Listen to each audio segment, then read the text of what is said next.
Wow, the first person, 6 a.m. Jerusalem. Hi, Nomi, how are you? Oh my gosh, the second person, Jerusalem again. Hi, Lorette. The third person wants to live in Jerusalem. Patrice, how are you? The Jerusalem people at 6 a.m. beat you to the class, Patrice. Boker Tov from Jerusalem. Wow, it's so nice. I could just picture it. So nice. Nomi and Sarah Lydia, do you know each other? Sarah Lydia lives in near Kiryat Moshe, I think. Stephanie, hi. Yana from Texas. This is so international. This is so nice. Oh, I was international. No, I was not international. I was national. I actually left Los Angeles and I was in Miami for 2 weeks.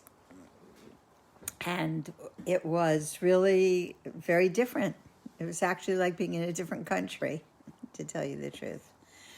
Okay, Sarah Lydia, you said no, that you and Nomi don't know each other. So I hope you'll meet. I'm coming to Israel as soon as they let me in. Well, I am coming in the summer, whether they let me in or not. So, and then everybody can meet. Hi, Adrian. How are you? Okay, I'm going to start. L'chaim on Minty. Shirley. Okay, now I can start. Everyone's here. I'm going to visualize. So I want to first begin by dedicating the class. Somebody who just left this world, Janice Bas Herbert, and Yaakov ben Shalom. And also tonight is the yahrzeit of Moshe Baruch ben Yaakov. And I actually forgot that I wanted to tell a story about Yaakov ben Shalom. And I'm sorry I don't have every detail of the story because it's extremely interesting. But in brief, I have a friend who called me about a friend of hers who was leaving this world, and he was going to be cremated, and he had a non-Jewish wife who cared about spirituality. Oh, Jill, the desert. As soon as it warms up, I'm coming, so tell me when it's warm. Anyway, but his wife cared about spirituality. They lived in the middle of the country where no Jews are around. And this friend of mine called me and asked me some questions. And I said, oh, you have to stop the cremation right away, and said, I don't know what the wife was going to want to do. And then she asked me about burying him in a non-Jewish cemetery. Anyway, the story was very long, and I might have told part of it last week, all the details, but in the end, I said there must be a Chabad in that town. It's like the middle of nowhere. And of course there was. And she said, do you think even though nobody's going to be at the burial and nobody is going to be and it might be a cremation, is it worth to have the rabbi go? And I said, of course it's worth it, So the rabbi went, and the man put on tefillin, and he agreed to a Jewish burial. And I think I mentioned all this before, but here's the new part of the story. So the day before the burial, the rabbi was looking for the parents' names to bury him with, because you say the name of the person, you say certain prayers, and you need the correct name of the person. And he put out, I don't know if anybody's heard of Dan's Deals, but Dan's Deals has some kind of forum. And he put it on the forum, and a few pieces of information. And they went to this cemetery, and people looked in this and in this town, and finally they found their graves. I have pictures of their graves in Philadelphia somewhere, with their correct names, because people from all over that area went to cemeteries and started to look. and they called up, and they, like, how caring are people that even the name put in hours, and there was like this general search that went out into the East Coast, like on an app. Please help, and they actually got his name. So his name is Yaakov ben Shalom, and also this is his week of Shiva, should have a high elevation. So l'chaim for all these people, and Sherry's beloved friend who passed away. And we should have Mashiach already. It's enough. So I just want to say that I came back from Miami. I'll just give you a little travelogue in case you're interested. And it's a very different lifestyle there. Everybody's out in the streets, and the restaurants, they have street people, and people are on the beaches. My son lives on the beach, so you see just people on the beach all the time. And the weather was beautiful except for the last few days. And I was very happy to come home. But it was so nice to get away, and it was so nice to be able to see grandchildren that I haven't seen for a whole year. And anyway, so l'chaim for getaways. Okay, let's do that. L'chaim for getaways. Okay, so I want to read something that my daughter wrote on Facebook, and I just saw it. I mean, I didn't just see it, but when I was going on my Facebook page, it popped up again. But I hadn't read it, and it's a picture of her and about 30 other women that went to Kever Rachel, the grave of Rachel, our mother, this week. And it's so beautiful that I want to read this to you. So Hindela writes, when you live in Jerusalem, you are blessed to live minutes away from the holy matriarch Rachel. Waze says 14 minutes from home. With traffic, it can take 10. Who gets to say that? Last night, we organized 30 women in an 8-car holy caravan style to Beis Lechem's side of the road, where Mama Rachel has been buried all these years. I figured it was a great day for this field trip. Any day would be great, because it was the Lubavitcher Rebbe's wife's birthday, Rebbetzin Chaya Mushka, which was yesterday. And she was the mama concerned for her husband's followers and for people all over the world. She created this space, Rebbetzin Chaya Mushka, created the space for the Rebbe to lead the Jewish nation and impact the world like no other. It was an incredible energy to go with these wonderful neighbors, friends, and students to the mother of the Jewish nation's resting place. We gave over some words of women empowerment, as only women can do with each other, at the tents in the parking lot, and prayed. Is it weird that I felt like I wished I had a sleeping bag there to camp out right by this righteous woman's soul? The ladies seem to have all agreed with that vibe. What a gift to live here. What a gift to have this ancestry. And here is why I'm reading this to you. When you are in Jerusalem, Hindela says, I'd be honored to take you there. Okay? So now everybody has no excuse. Hindela's going to take you to the grave of Rachel in Jerusalem. Okay, so I want to start. This week is a double Parsha. It's the Parsha of Vayakhel-Pekudei, and this is the last two Parshiot in the hi Shmuel Asher, my beloved son. The last two Parshiot in the book of Shmos. And next week we start the book of Vayikra. And I have tons of beautiful teachings on it. So let's start. I want to say congratulations to my son Shmuel Asher, who is watching now, who is soon to be a EMT. He's been practicing on any of us that get any kind of like minor injury, and he's absolutely excellent. Highly recommended, but hope you never need to see him.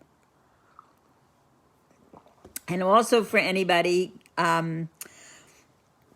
who wants, this weekend is Rosh Chodesh. It's the new month of Nisan. And it is a custom to say the whole book of Psalms this weekend. because it's the blessing for the new month. And if you can't say the whole book, at least say one more. Say one extra, but add on to what you're already do, because we're entering into the time of redemption of the crossing out of Egypt. And next week and the week after, we're going to focus on Passover, on deep inner teachings from the Haggadah, not how to clean. How to clean is don't see me. Okay. So we call this also, this Parsha, as a name. And it's called Parsha HaChodesh.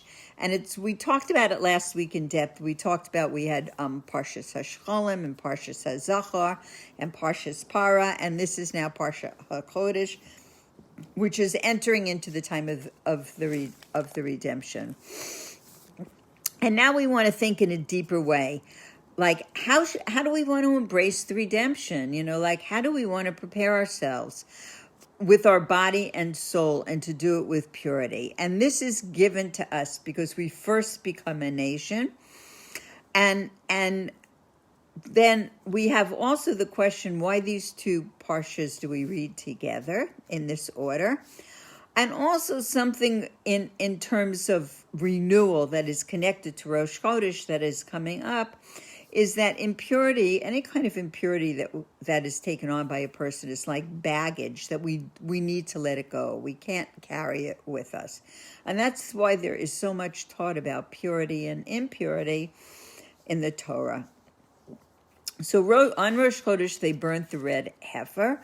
And, they burnt it actually on the 2nd of Nisan. But Rosh Chodesh is the new moon. So the new moon is going, the moon was hidden, and now it's going to become revealed. Every day of the month, it's going to grow, and it's going to become revealed. And Jews are compared to the moon. And it says, this month is for you. And the reason it's telling us, we're going to learn in this Parsha about the journeys that the Jews took. The reason that we journey is for what comes out of the journey. Like, if we just stayed in one place, maybe nothing would happen. Maybe something would. But the journey is to go forward, for what comes from the journey. And it says that freedom, to have pure freedom, one has to be free of what weighs you down. So this is an opportunity always on Rosh Chodesh, and in particular on this month, on Rosh Chodesh Nisan. And we have to remember, it says in our prayers daily, remember our going out of Egypt, to let go what is going out of Egypt, the things that hold us back, the limitations, the things that are unauthentic. Like, I am beginning to do Pesach cleaning. I know it might sound distressing to everybody. But one of the things we say, that in the cleaning, we want to look inside. That's what the cleaning represents. We want to get rid of the impurities, the things that don't serve us, the things that weigh us down, things that are inauthentic to our into our inner being.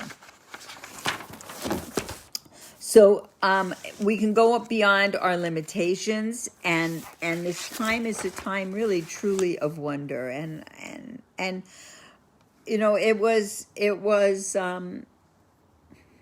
for me also, like leaving and then going somewhere else after being nowhere else, and then being very happy to come back, and so it's Shabbos Mavorachim, and there's one of the talks from one of the previous Lubavitcher Rebbes, the Rebbe Rashab, is that he says there's a new energy also in learning, that we renew ourselves. No matter what we haven't done up till now, we can take that step forward and renew ourselves. So the Parsha Vayakhel, it starts, and he gathered, he assembled, and we're going to go into that in detail in a minute. But the gathering is, you gather all these things together, and it goes into details. The details are important. We don't want to leave out the details. And God says, make for me a sanctuary, and I will dwell within them, meaning that it's within every single Jew, with their good inclination and their bad inclination together. And Vayakhel, and he assembled us to be unified. We want to be unified. And Rambam says that we have been commanded to build the holy temple, the offerings, everything in it. And this is a general rule for each of us individually and each of us together as the Jewish nation. So we know that in the beginning there was no Mishkan. The Mishkan existed before the Beis Hamikdash in Jerusalem, before the Holy Temple in Jerusalem, and the Beis Hamikdash and the Mishkan are interchangeable when we speak about them. But the Mishkan was a containment for the divine presence, and we're going to go on to learn that. And it says in the beginning there was no Mishkan, but the utensils were being created. And the utensils, until there was the Mishkan, did not have divine presence. There were skins, there were boards, there were sockets, there were tables, but they didn't have an importance on their own, but only when they became part of the Mishkan. And it was important. They had some standing even without the Mishkan, but they didn't have holiness, and they contained holiness once the Mishkan was built. And it says when they were made, they didn't have this importance on their own, but after it was put together, all the pieces, they became individually important. And the Rebbe says when they made the vessels for the Mishkan, they all had to be made with the intention that this was the sake for which it was being made. They had to have the correct intention. And the question is asked why. So that the holiness of the Mishkan was very important, and each of the items, each of the utensils was important on their own before the Mishkan, but it was only made for the Mishkan, and that was the part of the holiness it contained. For each particular thing was for its purpose, for its intention. And it says when it was made for its own sake, then it gives its individual importance. So it had an individual importance, but it didn't fulfill its purpose of holiness until the utensil was used in the Mishkan. And we know that it says here in the teachings that a Jew is a living sanctuary for God. And Vayakhel is when you take the individuality that is within the person, that you're bringing every detail together, and we want to see this in everything we do. We want to see this unity in everything about what is happening now. All Jews are one entity, and we're individuals, but we join together. And how do we see this in our prayers? When we say our prayers, it says forgive us, return us. When we pray, we're praying for ourselves, but we're also praying in the us, in the plural, for everyone together. That together we are whole world, separately we aren't. And that is the thing, a very important thing to work on, is how we can feel that, that coming together. And the teaching goes on to say we all have one Father, just like we're twins, that we should never think we're on our own, that we have support, we have family, we have brothers and sisters, and we have a Father in heaven, and this brings us together as a unit. And that we need each other, that the whole concept of the half shekel, it didn't tell us last week to bring a coin worth 10 gerah in measurement. No, it told us bring half shekel. Why? Because you need the other half. You need to be whole. You need God to make it whole, or you need others to be whole. Okay. So we're going to continue with a piece of this week's Parsha. We're going to do a few pieces of the Parsha. So the portion begins Vayakhel, and it says, and Moshe assembled all the congregation of the children of Israel, and he said, these are the words which God has commanded that you do to them. 6 days' work shall be done. And on the seventh day, there will be a holiness for you, a Shabbos, Shabbaton, a Sabbath of strict rest. So the footnote tells us that Shabbaton is a reposeful rest, as opposed to resting from being tired or resting because there's nothing to do. So we're going to see a little in the wording. We're looking at the wording in the following passages. So why does it say that Moshe assembled? The usual expression is that Moshe said. And even in this parsha, right after, a few verses further down the line, when it talks about the offerings for the Mishkan, it does say, these are the words which the Eternal has commanded that you do to them. So Moshe is saying he said, so, but there's no explanation. He's not giving an explanation of what these words are. So the question is, why does it say Moshe assembled? That's not the usual wording. And we know that, and if it's going to talk about observing the Shabbos, which it does mention, we know it talked about it before. So why is it talking about it again? And why the double expression of Shabbat, Shabbaton? So it says that Rashi says Moshe assembled on the morrow of Yom Kippur when he came down from Mount Sinai. So the incident of the golden calf happened because the Jews did not count correctly, and they did not count the completion of the 40 days. So they had really only counted 39 days, and Moshe wasn't there, and they thought it was the 40th day, and he hadn't come down, and they built the golden calf. And it says the golden calf, the sin of the golden calf, happened in time, a very long time before the Mishkan the items and the Mishkan were built. It says, on the 17th of Tammuz, Moshe came down and he found the Jews worshiping the calf. And he ascended the mountain and he spent another 40 days seeking mercy for Israel, begging Hashem for mercy. And then he returned, and then he was told again to go up for 40 days and 40 nights, and that culminated on Yom Kippur, which was the 10th of the month of Tishrei. And on that day, on Yom Kippur, God became reconciled with Israel. He forgave Israel, and there was joy and affection. And God said to Moses, I have forgiven according to your request. And then he gave him the second tablets, and then Moshe went down, and then on the morning after Yom Kippur, he commanded the Jews about the work of the Mishkan.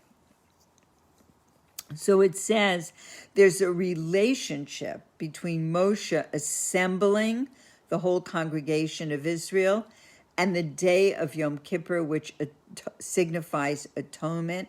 For on that day, God said to Moses, I have forgiven according to your request. That was the reference to forgiving the Jews for the sin of the golden calf. And he also forgave him for the sin of the spies. When the spies went into Israel and went into the land of Israel, and they came back with a false report. So we're going on to say that the Torah is saying that 6 days work shall be done, ta'aseh, as opposed to ta'aseh, that you shall do. So we're going to be focusing on this, that work shall be done as opposed to work you shall do. So you shall do is an active involvement, and it's a preoccupation with the work. You shall do it. You're involved with it. While the passive, it shall be done, means that it is done by itself. Well, that would be nice if all my basic clean. I just wake up tomorrow and everything's in order. Everything's done by itself. Okay, what does that mean?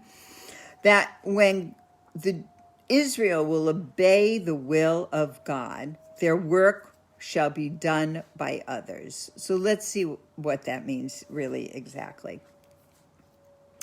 That there is a blessing that comes from heaven, and everything is reflected in the spiritual work and service of a person.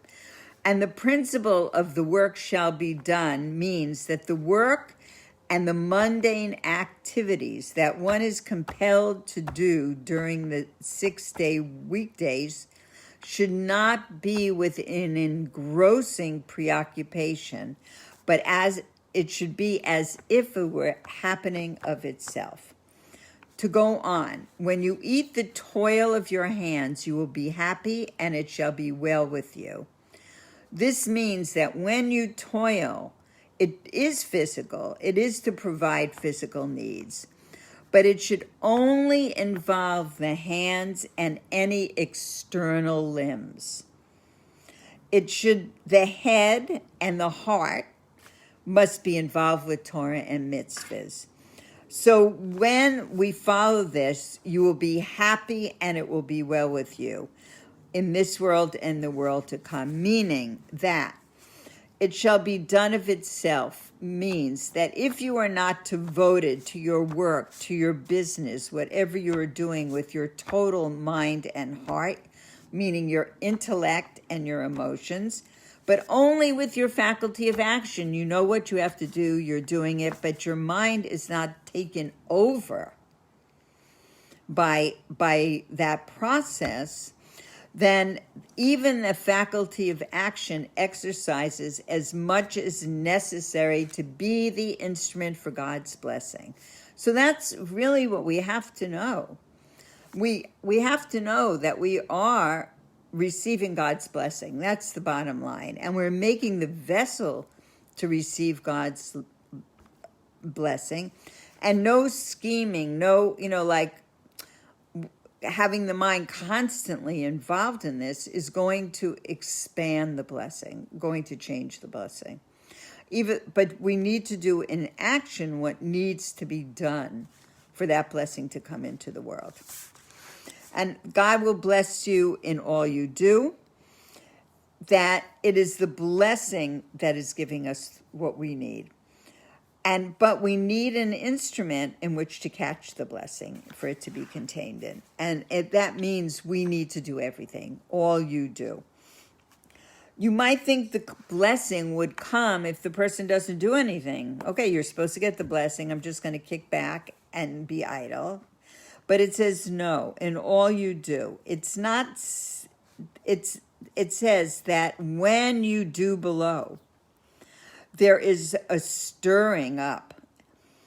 And the stirring affects the above only when there is a stirring from below. So the blessings from above are found only when there is some substance and not mere emptiness. So we have to create it. But it's teaching us, this particular teaching of the Rebbe is teaching us how we create it. So we do only as much as necessary to establish that vessel. The mind and heart should not be involved at all. So not that you shouldn't think about it and use your intelligence, but it should not be absorbed in it. In the Torah it says, I fill the heavens and the earth, and the whole earth is full of his glory, meaning the divine presence is everywhere. So Torah permitted and ordained that work be done on 6 days, and only as much as necessary, but to go beyond that indicates a lack of understanding that everything is from a blessing from God. But why does it say the toil of your hands? It's only using that saying, the toil of your hands, that one should not become engrossed with their heart and mind. Not that one shouldn't use it if they needed to, but one should not become engrossed in that way. And we know that something that a person enjoys, no matter how hard it is, that will not exhaust the person, even if a great amount of effort is put in. But a task which does not give personal satisfaction will exhaust somebody, even if they only do a little. And it says that 6 days you shall labor is a positive precept. And it goes on to say, just like Israel is given this positive precept relating to the Shabbos, so we are given the same or a similar positive precept saying that you shall work. That in the book of Bereshit, it says, and he put him into the Garden of Eden to work it. 6 days you shall work, and to keep it. And what's to keep it referred to? That refers to this Shabbos day. But all this labor with material things is the person is involved in, but their true interest and devotion is into Torah and mitzvahs. And it's like by compulsion, they are forced to be involved with the material. So since it's force, it's a commandment, and we're forced to be involved in the material world and work, that we can say that the work is done of itself because we're forced into it, so we're moving forward in it.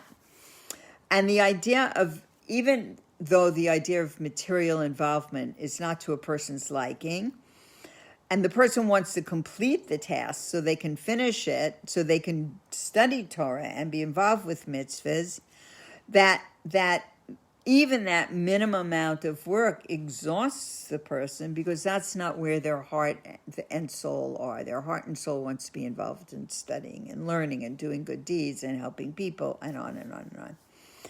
So the simple meaning of 6 days' work shall be done, and the 7th day should be Shabbat, Shabbaton, is for this Shabbos to be that first there needs to be the 6 weekdays during which the work is done of itself.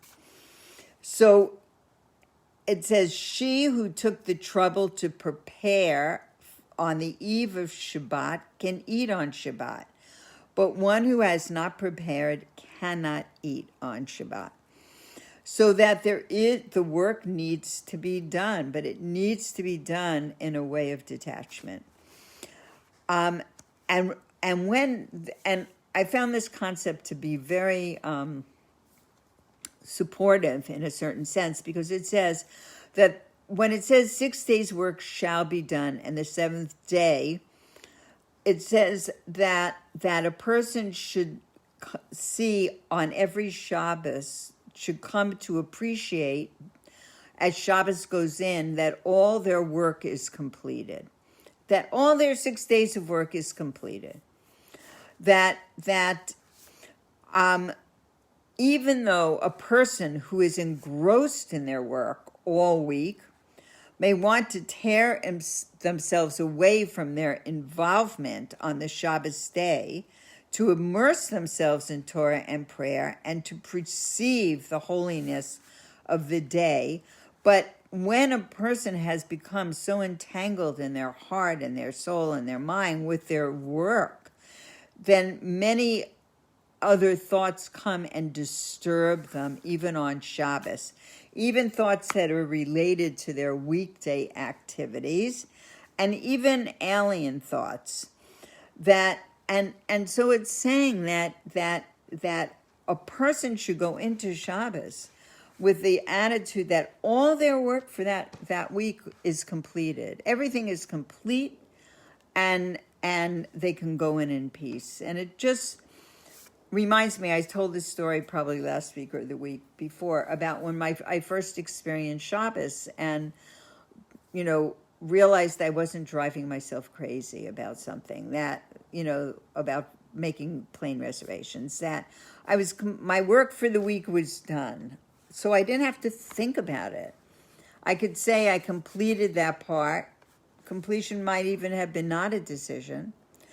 But once I could put all of that aside, knowing that my weekday work was complete, then I could be totally focused in Shabbos, even though right after Shabbos, I would go back to taking up where I left off and making all these decisions, yes and no. So that it's such a wonderful insight to elevate our Shabbos, to go into Shabbos feeling everything is complete. Just moving your attitude to the week is over. It has to be complete. It was completed to be totally present in Shabbos. And then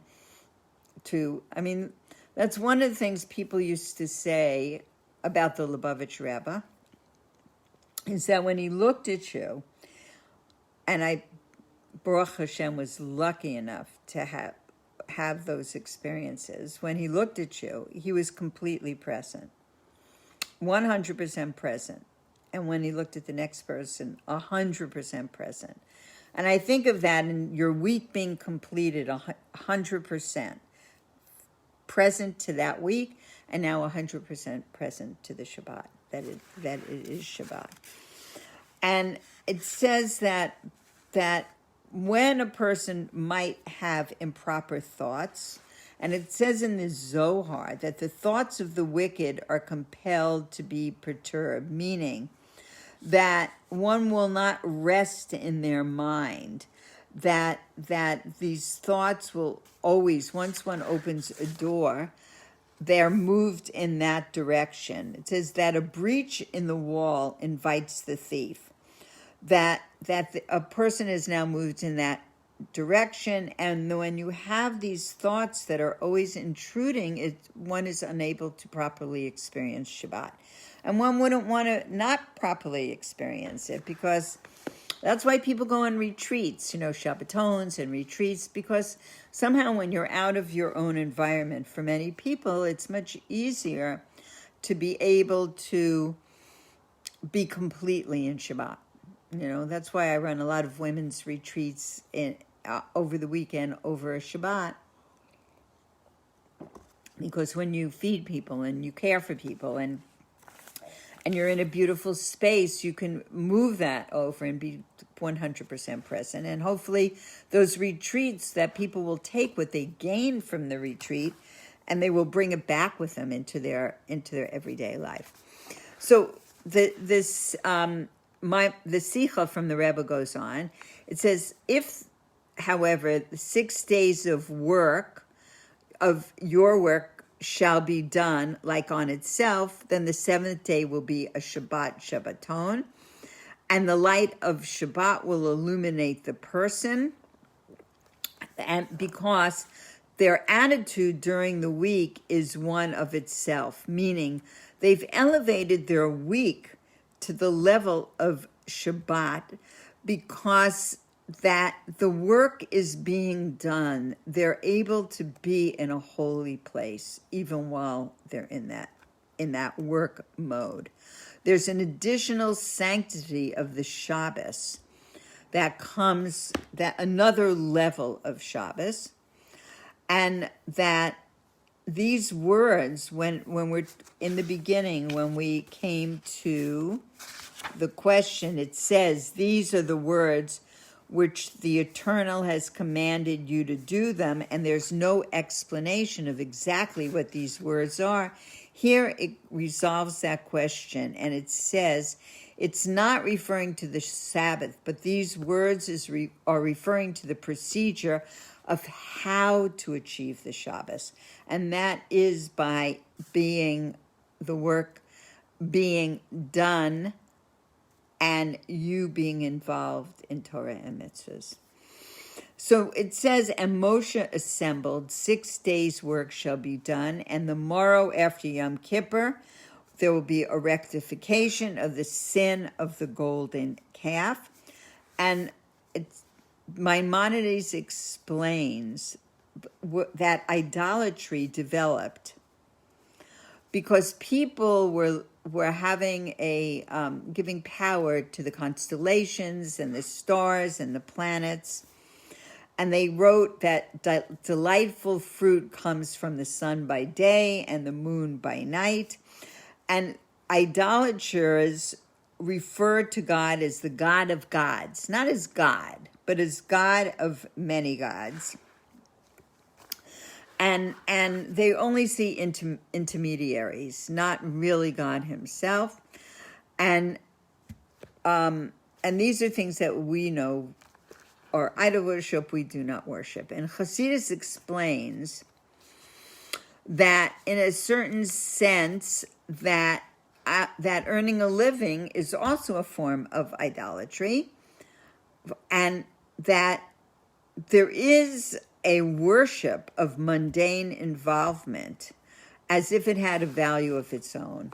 So people can come to be so engrossed in their physicality and in how they toil for the 6 days that it's like it has a value of its own. And even though the person might believe in blessings from God, that the person nevertheless throws themselves into work in an all engrossing manner, and especially with their intellect, with their head. And that is analogous to the idea of prostration before an idol, of bowing the head. And this is, bowing the head is a physical act, is only a physical act, even though this is forbidden under any circumstances. But it says that because the head is involved on this internal spiritual level, that when a person takes their intellect away from God and puts it into this intermediary, into this constellation or star that they're worshiping, and makes it something more significant than it should be, then that becomes like idolatry. And that becomes like the idea of 6 days you shall do work, not work shall be done for you, but 6 days you shall do work, with effort in valuing this work. That, okay, so instead of the work being done by itself. There's a lot of subtleties in this. So that when one sees that the work is done of itself, still one understands that a person's efforts don't supply them with the sustenance they need entirely. That it's the blessing from God that is really what is giving it to them. And this was what was meant when it said that Moshe assembled on the date of the morrow of Yom Kippur, that he was saying that the uprooting of the sin of idolatry, which they were forgiven for the sin of the golden calf, was by this understanding of 6 days work shall be done of itself. So they were taking away that inner idolatry also. And there is a principle of effort and a matter of itself, meaning that effort in the service of God. And all of this is a correction of the sin of the golden calf. According to the Mishnah, it says, do not be like servants who serve their master for the sake of receiving a reward. One can serve God by learning Torah and observing mitzvahs, motivated by personal enjoyment, because the person gets pleasure from Torah and mitzvahs. But this type of service comes under the category of a person who is serving God for receiving a reward. The ideal spiritual work is not because of enjoyment, but because of what we call Kabbalah soul, of accepting the yoke of God's sovereignty, for wanting to fulfill the divine will. So it might seem the same, and no one says we shouldn't enjoy the mitzvahs that we're doing. We should. We're taught, serve God with joy.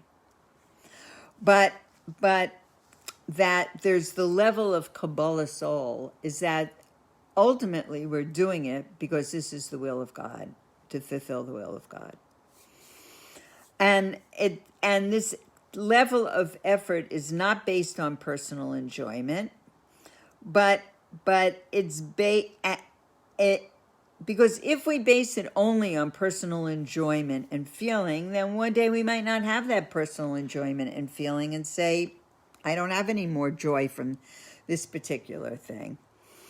So we know that there are fine abilities and noble character traits. And that's why the person does study Torah. And that's why the person does give charity, tzedakah, from a good place. But the person sees it that they're doing it, they're enjoying it. But if the motivation is Kabbalah soul, to wear the yoke of God, to wear the yoke of heaven, then one understands that one is achieving this not by their own strength, but because it is done of itself by divine assistance. We know it says in our teaching, open for me like the point of a needle, and I will open for you like the entrance to a large hall.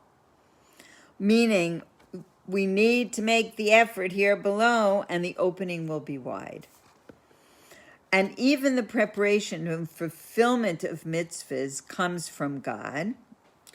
And there's examples that is given. God says, who has given me anything beforehand, I shall repay. And so we can say that this is all coming from God. It's done of itself, that this is achieved through what God is doing.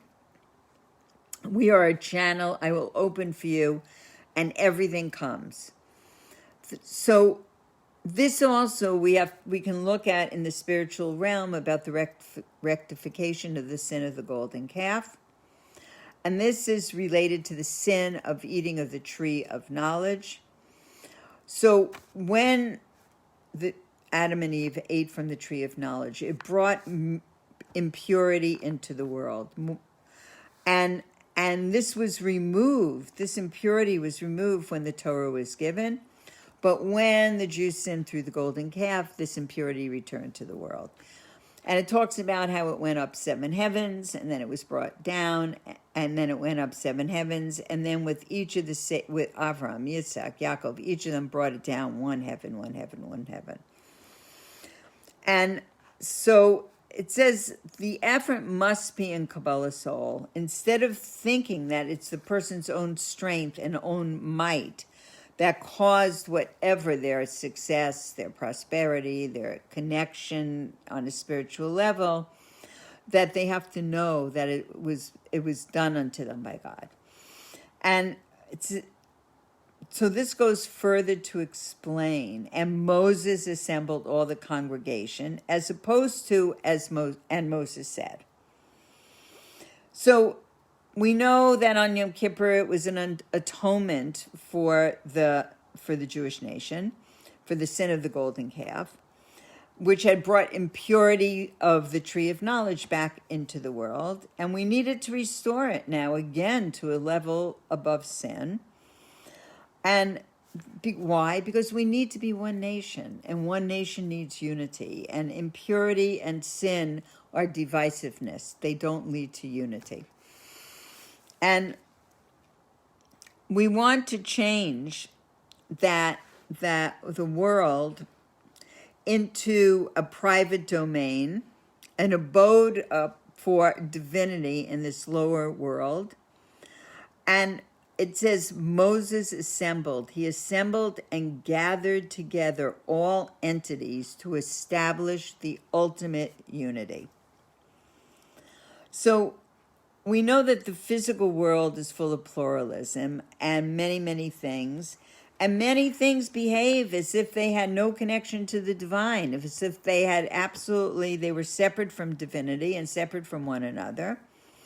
And therefore, that the domain, becomes a domain of many, many entities.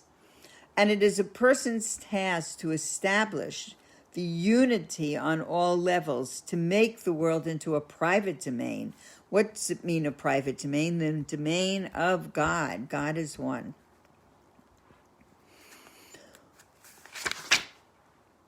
Okay. So we want through, one second.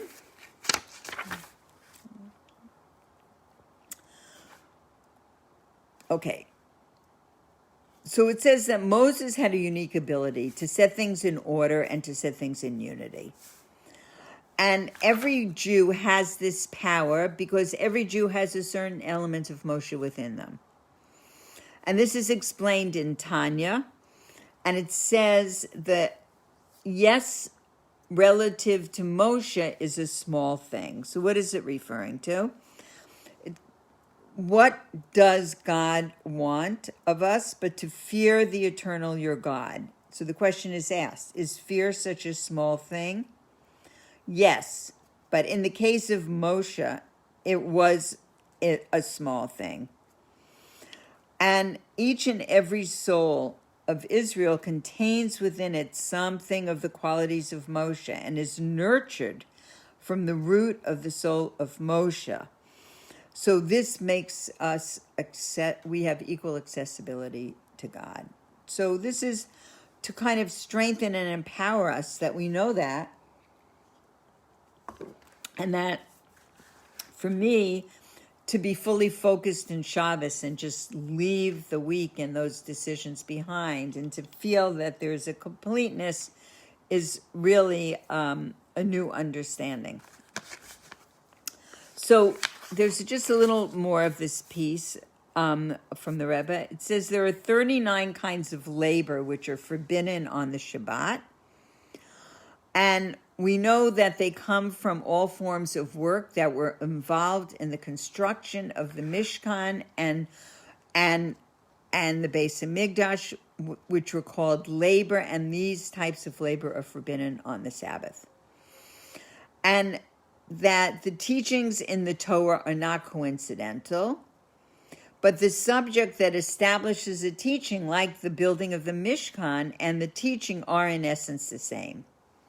So the relationship between the 39 kinds of labor of the Sabbath and the work of the Mishkan is, number one, the 39 forms of labor are rooted in the labors of the Mishkan that evolve from the Mishkan, dyeing the skin, weaving the fabric.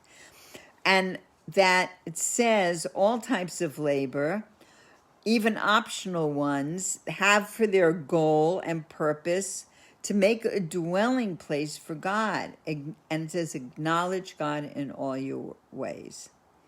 So on certain days that work is permitted, we minimize things like the reading of the Torah and extra prayers not to take away from the time that we need to dedicate to work. And it says that all forms of work serve a purpose to establish the Mishkan. So working is a mitzvah, and a person has to exert themselves accordingly. And the difference, and here's the point of all of this, the basic difference between the world at large and the Mishkan is the difference between potentiality and actuality. The Mishkan was a dwelling place for divinity in actuality. The world is a Mishkan in potentiality. Every moment can be used for proper work, and that will bring the potential into the actual. And it says, acknowledge God in all your ways, applies to every single moment. So to go on, this is a teaching that I studied with a Rabbi Moshe New, and this is actually it's all very interesting. So this is very interesting, about women in particular. So again, the people are in trouble. They can't keep it together. They make a golden calf. And that the day after Yom Kippur, there's a lot of fundraising going on. Now they're collecting items. They're going to build this Mishkan, and they need beautiful things. They need material, and they need different things in order to build it. And why are they building it? It's being built to house the divine presence. So it says they needed gold and silver, etc., etc. And it says each man who felt generosity of spirit should bring. So there was the shekel, the half shekel, that everybody was obligated to bring the same. And then there was the additional offerings to beautify the sanctuary that people were bringing for the different things, any items in building it besides the sockets, that people were to give from the generosity of heart. So the Or Chaim, who is buried in the Mount of Olives in Jerusalem from many, many years ago, says there are two forms of generosity. One form is you give. You're a giver. You give what you need to give. And the other is you give way beyond your means. So one is with a generous spirit, and the second is a big heart gives everything away. Because the generosity has an effect on the giver, the one who went above and beyond the call. And that they became like a walking mishkan, like a mini sanctuary. And these were the women. And it says that the verse says that the men came on the women, meaning the men were trying to catch up to the women. The women came first. They were more generous.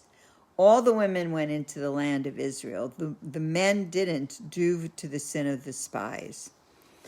And this parsha and this teaching talks about the feminine superiority came about because the women were more generous.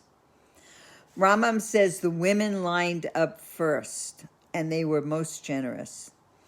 And the language used that the women responded immediately and they brought their donations first means that they were not, and we have to understand they were not simply generous.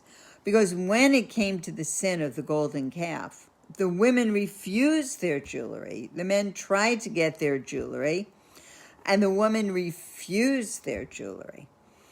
And now they were the first to give of their jewelry with a tremendous generosity in order to build the Mishkan. And so it wasn't their unwillingness to give. It was unwillingness to give to the impurity, to things that were incorrect. And when they gave with great joy, with great simcha. And the Ibn Ezra says men couldn't catch up to them. Only after the women finished giving did the men give. So we know from Abraham at the Akedah, when he went to sacrifice Isaac, he did it with speed and zest. And that's what we see here from the Jewish women. Immediately, they didn't wait around. Immediately, they jumped up with their offerings. And for this reason, the Jewish women merited Rosh Chodesh as a semi-mini holiday for them. And so Rosh Chodesh Nisan, which we're coming up to this week, it says on Rosh Chodesh, the Shekhinah, which is the presence of God, settled on the Mishkan, and there were 10 crowns that came into the world on Rosh Chodesh Nisan, and they are, it was the first crown of the 10. The first crown was the first day of the week. The second crown, the first day, the princes of the tribes brought their offering. The first day that the priesthood from Aaron was put into effect. The first day of the temple sacrifices. The first day of fire descending from heaven onto the altar to consume the sacrifice. The first time sacred food was eaten in the temple. The first time the divine presence rested amidst the people. The first day the priests conferred the priestly blessing. The first time it was forbidden to sacrifice on an altar that was not in the Mishkan. And it was the first month of the new year. These were the 10 crowns that were given. And the men were not able to keep up with the women. And the Mishkan represented creation itself. It says, at the beginning of the creation of the universe, God crowns humanity. God first spoke to Adam in the beginning of the creation, and it didn't work out so well. And the women wanted to fix it. And the women says, we'll bring the presence of God back down into the world, because they understood what the sin in the Garden of Eden was. And Hashem's presence left the world with that sin of the tree. And it pushed his presence all the way back up to the seventh heaven, very far away. Then it came back down. Then when Abraham was born, it went from the seventh heaven to the sixth, then Yitzhak from the sixth down, then Yaakov, and so on. And Rosh Chodesh Nisan is a remake, meaning this time we won't make a mistake. Here's our opportunity. Because we know in the beginning, Chava pushed Adam to eat from the tree. But this time, the women will teach the men how to be generous and how to make a mishkan for themselves. So we know from Yehuda HaChassid, he says, his heart and her heart, they gave together. He was with her in her giving. So both were united together in the giving. And what did the men bring? What are the details of what the men brought? It said the men brought different threads to make the different items. But all the wise-hearted women, they spun with their own hands the fabric, meaning the men brought the threads to make it into the fabric, but the women made the fabric. And it says the men brought the raw material, the women made the fabric, and that is a superiority, that a finished product was made. The Rebbe explains a halakhic way of looking, that everything that was made in the Mishkan had to be created for the sake of the Mishkan. Meaning, for instance, when a Sefer Torah is being written, that the material used has to be used only for the sake of the Torah. When you put it in a solution to cure it, it has to be only for the sake of the Torah. When you take it out, it's only for the sake of writing the Sefer Torah.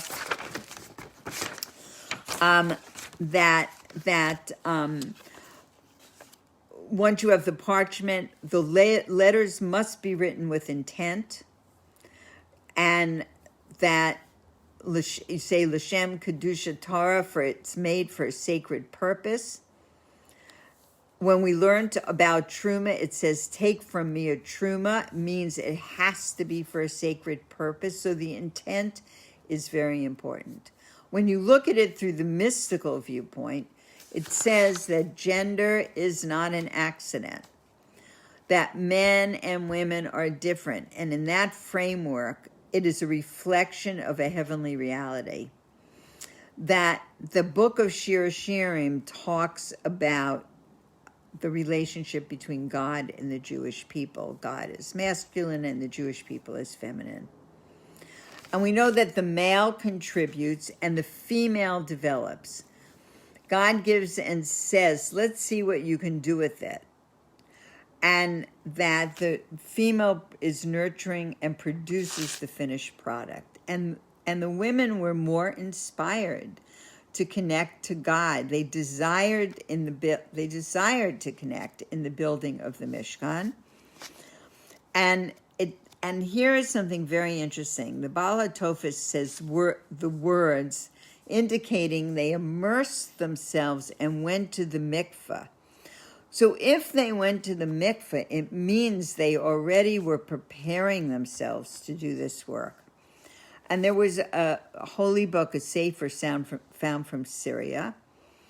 And it said in it, when a person does something of a sacred nature, they should immerse in a mikveh. And then they bring down a gematria of two different words. They both equal 40, which is the measurement in a mikveh. And That they went into a mikveh means they prepared in a very meaningful way. And what was the women's reward? It was to be given the mini holiday of Rosh Chodesh. So the Baal HaTurim, in a code of Jewish law, said that the women should have this mini holiday on Rosh Chodesh. We know that the different holidays are connected with different patriarchs, that Pesach, Passover, is connected to Avraham, because what were Avraham and Sarah doing when the angels came to visit? They were making matzah. Yitzhak is connected to Shavuos. Why? Because that a ram was substituted for him. And a ram has two horns, and one was blown when at the giving of the Torah, and the other will be blown when Mashiach comes.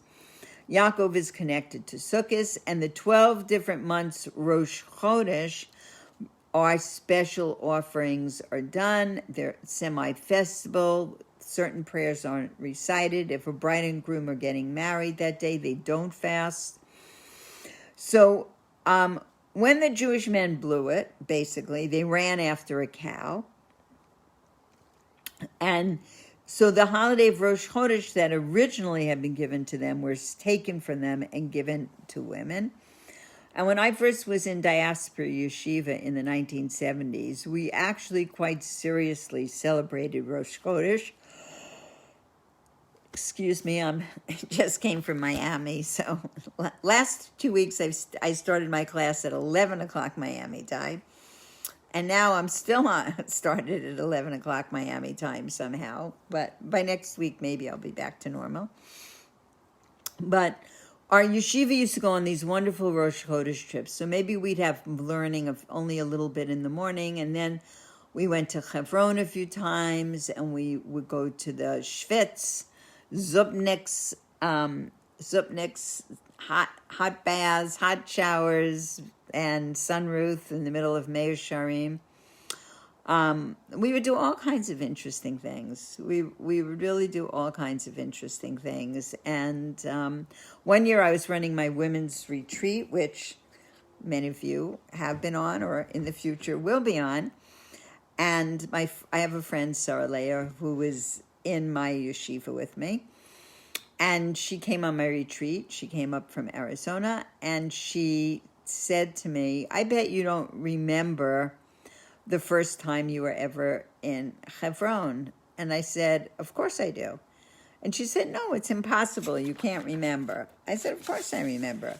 She said, what? I said, we were on a Rosh Chodesh celebration from Diaspora Yeshiva, and we went to spend the day in Hebron. And she was like so surprised that she took it, and she took out of her purse a photograph of us in, I think, 1974, standing in front of the Machpelah in Hebron on a trip for yeshiva. And anyway, there are many stories that came out of that. I could just tell those stories all night, but I won't. But maybe I'll end. If I can remember by the end of the teaching, I'll give you the second part of that story. Okay. So the women have always been connected to this high level of generosity, and there is also a link between Hanukkah and the Mishkan, because one of the things of Rosh Chodesh is there's certain work that women don't do on Rosh Chodesh, like weaving and other forms of work, probably ironing, floor mopping. No. Also on Hanukkah, during the time that you light the candles for the menorah, you sit by the candles and no work is permitted to be done, like Rosh Chodesh. So we know that the holiday of Hanukkah, that Yehudit, who is the daughter of the high priest, the Kohen Gadol, that she killed the Roman or the Greek general, and she became a heroine of the story. Also lesser known in a midrash is that the entire revolution that took place to create the Hanukkah miracle was because of a woman.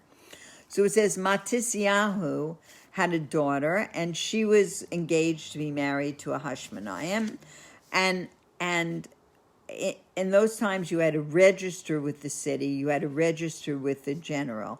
What is before you would get married? What does registering mean? Registering meaning that the bride would have to spend the first night with this general. So the daughter of Matisyahu comes to an event. I can't remember what the event was. Dressed very immodestly, and she mocked at the men and shamed them that they would allow this to happen. How dare they allow this to happen? Like, they're outraged at her dress, but they're allowing this to happen, and that is what started the revolution. So also in another way, the Mishkan is connected to Hanukkah, that the work was finished on the 25th of Kislev, which, what do we know? That's the first night of Hanukkah. And the Torah reading on Hanukkah is all about the Mishkan. And the Musaf prayer of Rosh Chodesh, that on Rosh Chodesh and Shabbos and different holidays, we have what's called the Musaf prayer, which is an additional prayer. And it says that it was first offered by Rachel Imenu, our Holy Mother, who I read that piece from Hindela visiting her yesterday. And she foresaw that the Jewish Wonder Woman wouldn't get confused. She just wouldn't. And she knew that women would be the leaders and they would be a force in the world. And she was the one who created this Rosh Chodesh Musaf prayer. And that it says, all who will be inspired by their heart and filled with wisdom. And it goes on to say that the woman spun the hair, the goat's hair, the threads of the goat's hair, into fabric while it was on the goat, meaning while the goat was still living. And it says why, and it says why? Because this thread that was spun from the live goats was finer in quality than any other thread and materials and products, because when you cut something off from its source, it loses something. But while this material was woven on the goats, it shone. It said it shone with an additional radiance. And there are two ways to understand this. There are different levels of creation. There is the domain, someach, chai, and medaber, the inanimate, the vegetative, the animal, and the human. So when we want to elevate the world, the reason that meat is significant and eaten on Shabbat by many people is that it is from a higher world than the world of the vegetable. A silk kapata, a silk gown that some of the men wear, is from a silkworm, which is it's an animal, so it's a living being, it's a higher form of divinity than if it was made from cotton, so to speak. So the women's gift that they were able, even on a live goat, to make the product. And what is the emphasis on a person's priority? On the mystical level, there's a deep teaching by the Rebbe Marash, and he talks about how that any mitzvah that has to do with time, a time-bound mitzvah, women are exempt from. And Rosh Chodesh itself is really in time. It creates the time when you announce when it is Rosh Chodesh. And it says that the women had an intuitive nature that the men didn't have. And an example is given that in the nations of the world, when Paro said, "Who is God?" they already were worshiping the zodiac, the constellations, the stars. He worshipped the sheep. And it's like if a sculpture, the tool that the sculpture was using, thought it was more important than the person who was doing the sculpting or the material. And the Syrian Greeks, their mazel, their sign, their sign was Virgo, and they had many feminine gods, and they focused and they had Cleopatra, and they focused on the stars and all of these things as being spiritual forces. So we know ultimately that a man is a benefactor, and the woman is Malchus, is the receiver and creator, really. So that we have the sun and the moon and the men. They looked at the benefactor who is giving, but the woman reflects the moon. She's not caught up in the frivolous nature of worshiping the calf. And that we know that a woman is Malchus, she's feminine, her cycle is lunar. And who makes the Jewish home? Mostly the women make the Jewish home. And it says every home is a Mishkan. Every home is a sanctuary. And this month to you, this Rosh Chodesh month, we renew our relationship with Torah and with mitzvahs. And we have to be enthusiastic. We have to be about what we're doing, that we can do the commandments in a new way, and we can beautify the mitzvahs that we are doing. We can concentrate more. We can share it with somebody. We can be renewed every instant. And when we renew, we have a divine soul, and that divine soul is part of God above, and we transform ourselves. And we're going to see miracles, and we're going to tap into this unlimited part of Torah. L'chaim. Okay, we're going to do one more piece, even though I do have many more, but I think being in LA on Miami time is different than being in Miami on LA time. Okay. So this week is a double portion, and there's so many things to cover. I mean, I hope everybody is reading the Parsha. There's just so many things to cover. But this is one teaching from the second of the Parshas, which is Parsha Pekudei. I just want to say it's raining, and it sounds so nice because I'm in like our upper office, which is like the loft, and it has a wood ceiling, and you can hear the rain. It's very nice, and we need rain in California.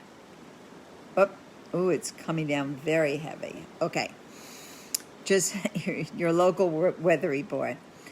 So, if the Torah is describing the erection of the sanctuary in detail, one of the things it relates is that the divine presence rested upon the sanctuary. It says in scriptures, the cloud covered the tent of meeting, and the glory of God filled the sanctuary. And that revelation was so powerful that Moshe could not enter the tent of meeting because the cloud rested upon it and the glory of God filled the sanctuary. And then it continues, when the cloud ascended from the sanctuary, the children of Israel would journey forth on all their travels. And if the cloud did not ascend, they would not journey forth until it did ascend. Okay? So here we know that when the cloud of glory was covering the tent of meeting and God's presence filled the sanctuary, no one could enter, not even Moshe. But when the cloud ascended, then the Jews could journey on their travels. And if it didn't ascend, then they would stay in place. When it did ascend is when they would travel. So it says, why is this being talked about here is the first question. Because the journeys that the Jewish people took in the desert were in Parshas Vayakhel-Pekudei. So what is the connection between the journeys of the Jews, meaning that when the cloud ascended, they would journey, and if the cloud did not ascend, they would not journey, with the Torah reading that's now talking about the divine presence that rests in the sanctuary. Why is this being brought up? There's a commentator named Sforno who explains that the Jews would journey forth when the cloud ascended, was showing the permanence with which the divine presence rested within the sanctuary, meaning that it was present until they needed to journey. So the Midrash says this is the description of the journeys, but we have a question. What is the connection between the description of the journeys that we learned about in a previous Parsha with the story of the erection of the sanctuary and the manifestation of God's presence within it? So it's questioning, why are the journeys put in here again at this place when we've already been shown them? Why do we need them again?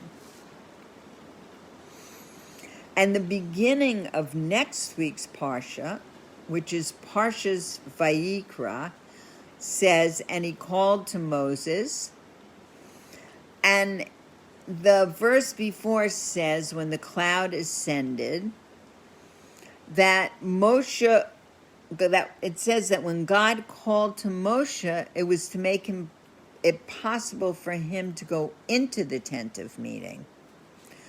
And the Torah interrupts all this and now describes the journeys, which seem totally unrelated to the sanctuary.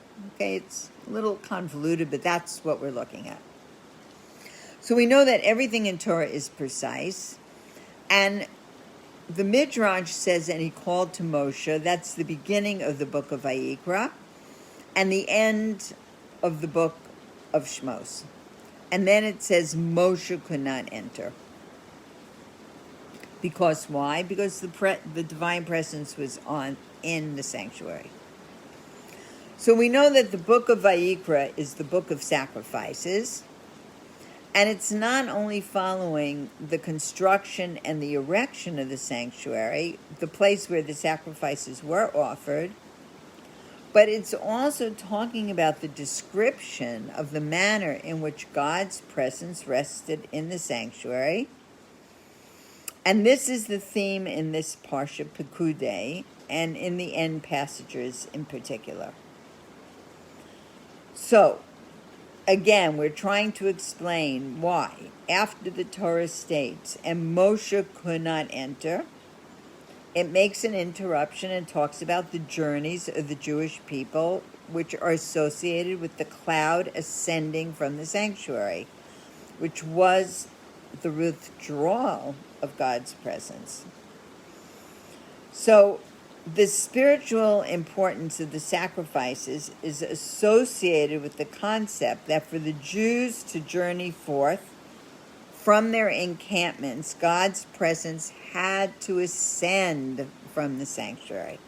They couldn't journey forth when there was no ascension.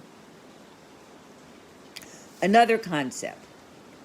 So, there is a connection between the conclusion of the book of Shmos, the book of Exodus, with the beginning, because there is a principle: the end is rooted in the beginning and the beginning in the end. And that the names of the first Parsha in Shmos and Pekudei are both related to counting. Rashi says, although the Torah counted previously, it counts the Jews again to show their dearness, and they are compared to stars. And Pekudei means reckoning. It includes the account of the shkalim that were donated to the sanctuary and all the utensils for the service. So we know that the theme of the whole book of Exodus is about the redemption of the Jewish people from Egypt, and it's connected to the concept of counting. Counting and redemption seem like two opposites. The very fact that an entity can be counted indicates the entity is limited and can be reckoned in a certain sense in a tally. So it says counting emphasizes the theme of limitation. Redemption reflects the departure from Egypt and the transcendence of limitation. So the fusion of opposites is reflected in the beginning of this book. The name of the Torah reading is Shmos, which refers to the limitations, the counting of the children of Israel who came into Egypt. And then it says the children of Israel were fruitful and increased and multiplied and became very, very powerful, like a population explosion that went beyond the norm of what was expected. And it says in the Parshas of Shmos, it does go on to say that this growth is part of the counting of the Jewish people. And in this last Parsha that we're learning, the Parsha Pekudei, it recounts the reckoning of the donations for the sanctuary, which also represent limitation, because all the vessels of the sanctuary were of a limited number and size.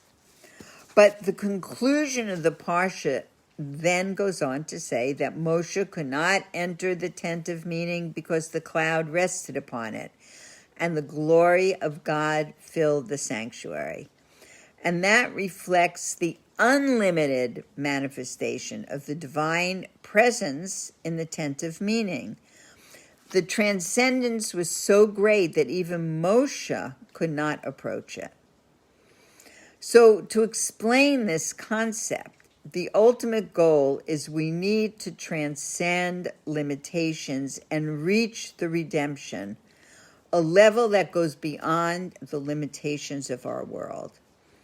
And it says the intent is not a fusion, and the intent is not to nullify, but the intent is there will be an infusion of infinity and finiteness, which is God dwelling in this world. And it goes back to talk about how this is connected to the counting of the Jewish people. And it's written, and the number of, thunder. There is a blessing for thunder, which I would say, if I remembered it, I could look it up fast, but I don't have anything here to look up, so. But people should know that there is a blessing for thunder, there's a blessing for lightning, there's a blessing when you see a shooting star, there's a blessing on hearing good news. So there are blessings for many, many different things. So, okay, it says, the number of the children of Israel will be as the sands of the sea, which cannot be measured and cannot be counted. There will be a number, and that number will not be measured or counted. And a similar concept is regard to the sanctuary. God's presence is unlimited and unbounded, and it came to rest in the vessels of the sanctuary, which are measured and limited.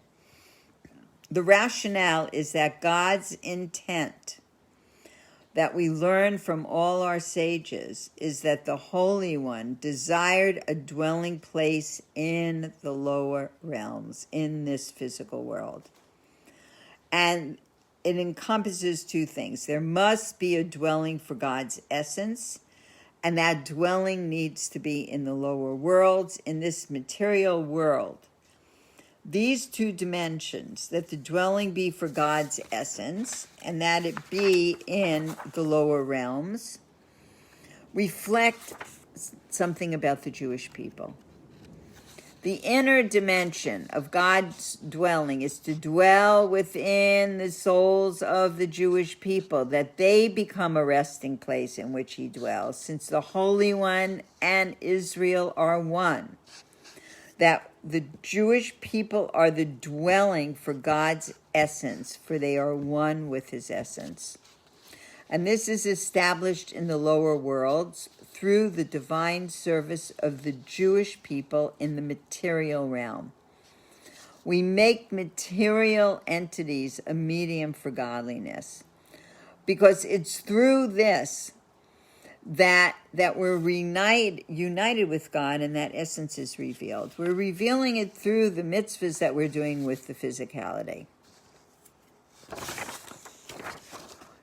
The source of the souls of the Jewish people, as we see them as one with the essence of God, is revealed through their divine service in the lower worlds, meaning in place of concealment and hiddenness, that we're revealing that divine level. It's not being concealed or hidden. That through the building of the sanctuary, that was the place where godliness was revealed. And through divine service that involves an entity of the lower realms, which is not a medium for godliness. So it says this is referring to our divine service in this time of exile, that we find ourselves where godliness is not apparent in the world. You want to walk around and say, I see godliness. You can train yourself to see godly things. You can train yourself to look in a certain way, but it's not apparent in the world. If it was, the world would be behaving in many different manners. So at the conclusion of the account of the work involved in constructing the sanctuary and the divine presence coming into it, in the middle of that, the Torah tells us about the journeys of the Jewish people, which is connected to the ascent of the cloud. The ultimate intent of the sanctuary, which makes the lower realms a dwelling for God, is achieved through to carry out all your journeys. That is the achievement. So let's see how. The Alter Rebbe explains that the journeys of the Jewish people through the desert is about a refinement of the wildness of the nations through the divine service that the Jews carried out in exile. It's such an interesting concept. Like, why did we have to be in that desert? That there was a worldwide refinement that was going on. But when we were in that desert, the divine presence also was in exile. It was not revealed. And how do you know it? It's alluded to by the ascent of the cloud that through which the divine presence withdraws when it ascends. So we refine and transform the concealment of the world, causing godliness to shine within. So this concept, the ultimate goal of the sanctuary, is achieved through the divine service that is performed outside the sanctuary. That it's so interesting because that is really the holiness in the physical world. So when you had to move your spot and journey forth and reveal that divine presence, that's where it showed up the most. The difference between the sanctuary and the offering of the sacrifices, which we're going to have next week in Vayikra, can be explained in the following way. With regard to the construction of the sanctuary, the ultimate purpose was primarily not to elevate the material entities from which the sanctuary was constructed, but to create a place in the material realm where the divine presence could rest from above. The intent of the offering of the sacrifices was different. That was to refine and elevate the physical animal being offered and to transform it into a sacrifice for God, making it a sacred object. So that the sacrificial worship was the drawing down from godliness, of drawing down of holiness, and its preparation to reach a higher level. which is the manifestation of God's presence in the sanctuary. So God is resting in the sanctuary, and then his presence ascends, and we're drawing down another level of godliness in our journeying forward in preparation for a higher level of the presence of God to dwell now within that sanctuary. So each of the journeys drew down a higher level of holiness, and when they rested, it was with that higher level, and when the cloud ascended, they were going forward again to draw down another higher level of holiness into the world.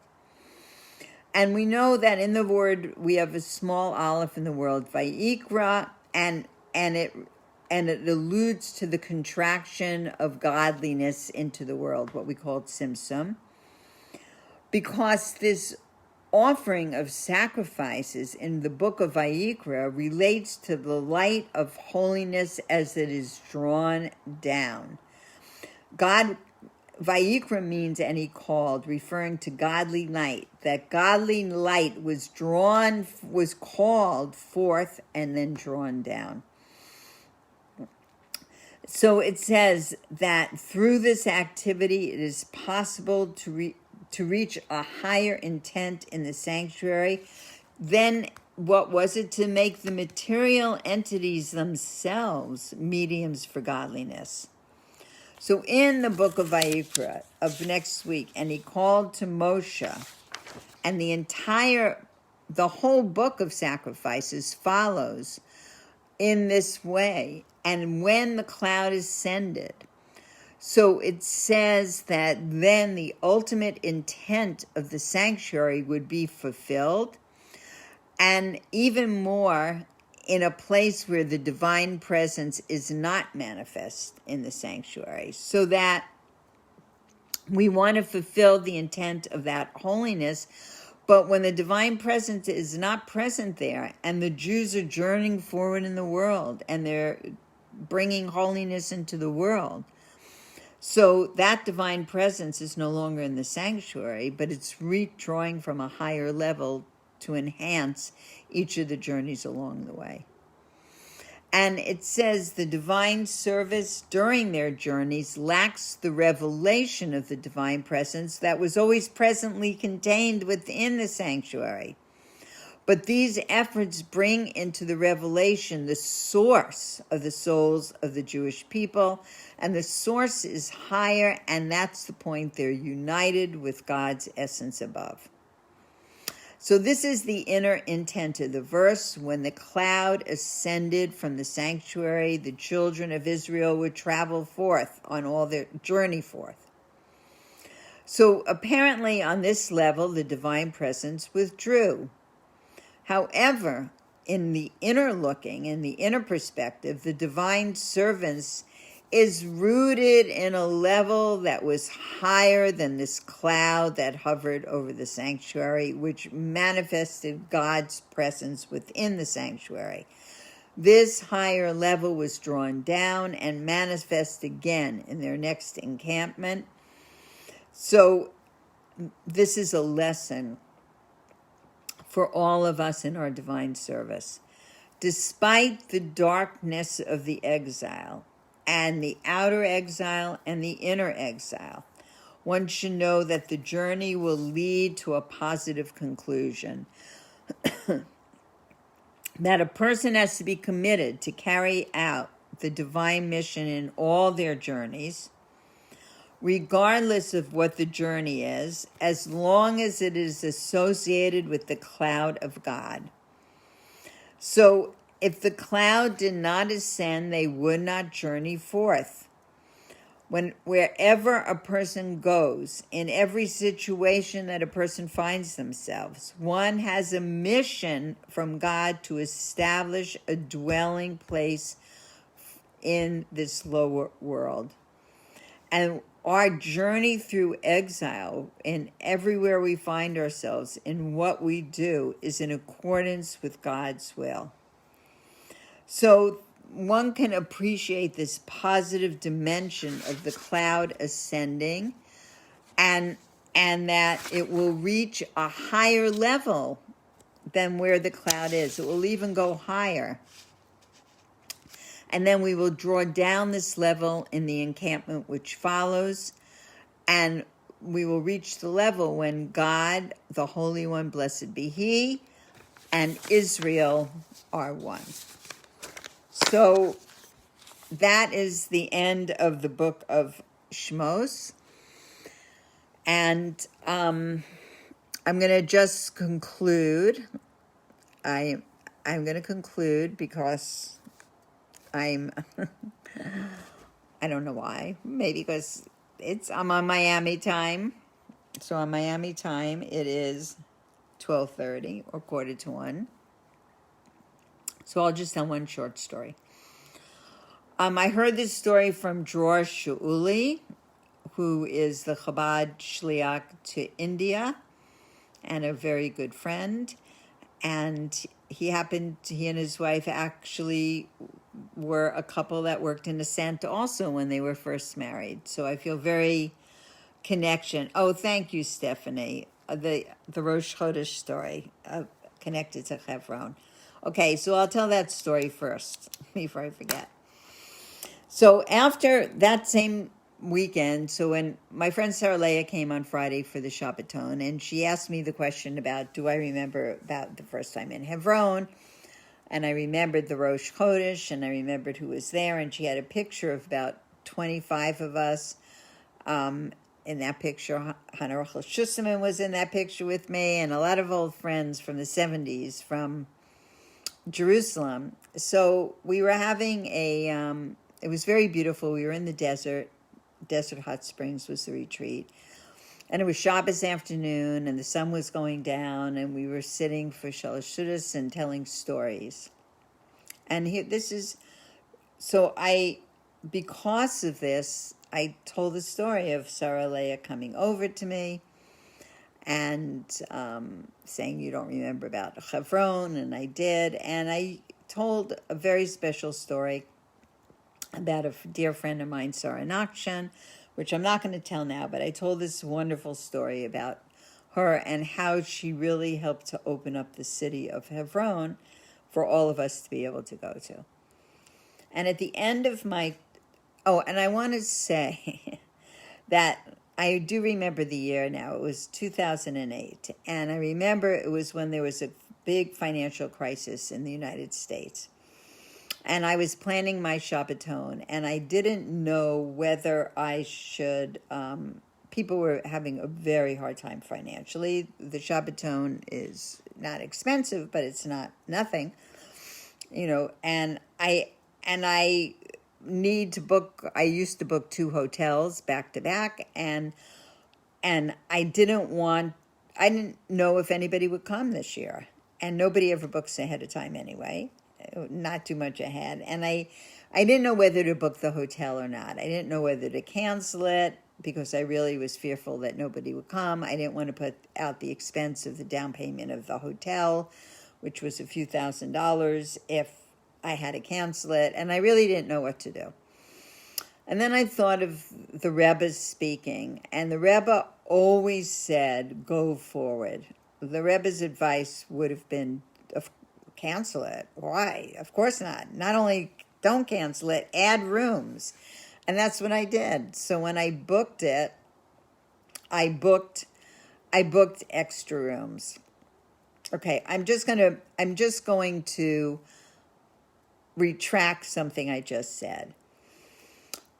The retreat that I was on was not the retreat that I had a hard time booking rooms for. I do a woman's spa retreat for terrorist victims and women who have medical and many other difficulties. And I do it in Israel every summer, and I have a large group of women that come. And that summer, I didn't think I would raise the money. And I needed to book many months in advance, and I needed to pay for it. And I really didn't, I was very unsure of that. So when I had my retreat, and we were sitting around talking, and I told this story, I also added on the following.